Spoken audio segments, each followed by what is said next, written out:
ఎన్నో ఏళ్ల రాజకీయ జీవితం ఒక నిజాయితీ పరుడుగా ఎక్కడ కూడా ఎలువడి చూపేయకుండా నడిపి నిన్న బీఆర్ఎస్ పార్టీలో జాయిన్ అయిన మా అన్న పార్టీ ప్రధాన కార్యదర్శి జీవన్ రెడ్డి గారికి, మా మంత్రివర్యులు సుదీర్ఘ రాజకీయ జీవితం ఉన్న మంత్రివర్యులు అన్న ఈశ్వర్ గారికి, అదేవిధంగా మాజీ జడ్పీ చైర్మన్ దావా సంత గారికి, చొప్పదండి మాజీ ఎమ్మెల్యే సుంకర రవిశంకర్ గారికి, వేములవాడ ఇన్ఛార్జ్ మాజీ మాజీ ఎమ్మెల్యే అంటే మా పార్టీకి ఎమ్మెల్యే కనుక మా లక్ష్మణనరసింహరావు గారు ఇన్ఛార్జ్ లక్ష్మణనరసింహరావు గారు, మార్కెట్ చైర్మన్ బాబురెడ్డి గారు, వైస్ చైర్మన్ జిల్లా పరిషత్ హరిచరణ్ రావు గారు, అదేవిధంగా వేదిక మీద ఉన్న మా కౌన్సిలర్లు, ముఖ్య నాయకులు, పైన నాయకులకు అందరికీ నా యొక్క నమస్కారం. ఈరోజు ఎక్కువనే మాట్లాడేది ఎందుకంటే జీవన్ రెడ్డి గారికే ఎక్కువ ఇస్తాం. ఇక్కడ తను మొదటి నుంచి అలా చూసి వచ్చిన కనుక పిచ్చోని చూసి వచ్చిన కనుక ఆ పిచ్చోని ముచ్చలు చెప్పాలంటే ఎంతగా అంటే పిచ్చోడు అంట. నేనైతే ఒక ముఖ్యమంత్రి హోదాలుండి రెచ్చిపోయి నేను మాట్లాడుతూ రాత్రి పోయినాక వార్తలు చూస్తుంటే అనిపించింది, నీ బొంద పెడతా, నీ బొంద జెండా వార్త కాంగ్రెస్ జెండా అంటే పిచ్చోడవని మంచి పిచ్చి గిట్టలు వేసిందా.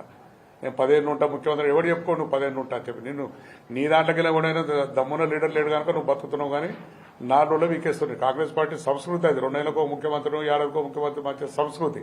కానీ నువ్వు తప్పుతాడు దిక్కు కనిపించలేడు కనుక నేను చూస్తున్నాను. ఈ అరాచకాలు చూసుకుంటా కూడా ఒక ముఖ్యమంత్రి హోదాలుండి ఒక పెద్ద మనిషి, నీ తండ్రి అంత వయసున్న మనిషిని కేసీఆర్ పట్టుకొని నోటికి వచ్చిన మాటలు మాట్లాడుతున్నావు.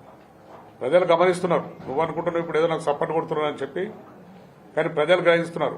ఆయన నోరు విప్పుతలేడు. నిన్న కూడా కేసీఆర్ గారు బహిరంగ సభ పెడితే కూడా ఒక్క మాట కూడా రేవంత్ రెడ్డి పేరు కూడా తీయలే. నువ్వు కేసీఆర్ పేరు తీయేందుకు బతుకుతలేవు అంటే కేసీఆర్ అభిమానం ఉన్నట్టున్నావు. పేరు తీయాలనుకుంటే తిరుగుతున్నావు. అట్లా అటువంటి పిచ్చి మాటలు మానేసి ప్రజలకిచ్చిన వాగ్దానాలు 6 గ్యారంటీలు 420 హామీలు ఏవైతే ఇచ్చినావో దాని మీద దృష్టి పెట్టి అప్పుడు మీరు చేయని ఉంటుంది. ఎటు మేడిగడ్డ దగ్గరకు పోయి మేడిగడ్డ కూలైపోయింది, కూలేశ్వరం అన్నోన్యమైతే మళ్ళీ నిన్న పోయి మీటింగ్ పెట్టాం. 2.5 సంవత్సరాలు దాన్ని కాలయాపన చేసినాం. అది చేసేదంతా ఆ పాత కాంట్రాక్టర్లో మేము పోయినప్పుడు మేము కూడా పోయి చూసాం, విజిట్ చేసినాం. చేసినప్పుడు కూడా కాంట్రాక్టర్ అప్పుడు ఉన్న మధ్యలో ఆ బిడ్ చేసిన కాంట్రాక్టర్ ఆయన మొత్తం అయితే ప్రాజెక్టు కట్టిండు. ఆయన 200 నుంచి 300 కోట్లలో ఇస్తే నేనే కంప్లీట్ చేస్తాను కూడా చెప్పడం జరిగింది. అయినా నువ్వు 2.5 ఏళ్లు కాలేపేసి 3 లక్షల కోట్లు 3,000 కోట్లు పెట్టి ఇప్పుడు చేస్తా అని చెప్పి కొత్త నాటకం పెడుతున్నావు కనుక ఇటువంటి మానేయు. ప్రజలకు ఏదైతే నువ్వు హామీలు ఇచ్చినావు నెరవేర్చు. ఎదుటివారిని విమర్శించకు. నీవు చూసుకో. నీకు ఒక పార్టీ కాదు, అన్ని పార్టీలు తిరిగినావు. నువ్వు కాంగ్రెస్ పార్టీ తొక్కుకుండా వచ్చినాడే, నీ కాంగ్రెస్ పార్టీని తొక్కుకుండా వచ్చినావు.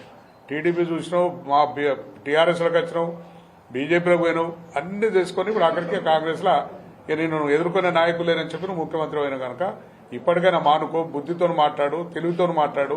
ముఖ్యమంత్రి హోదాలో మాట్లాడాలి కానీ చిల్లర రాజకీయం చేసుకుని బంద్ చేయాలని చెప్పి మేము హెచ్చరిస్తున్నాం.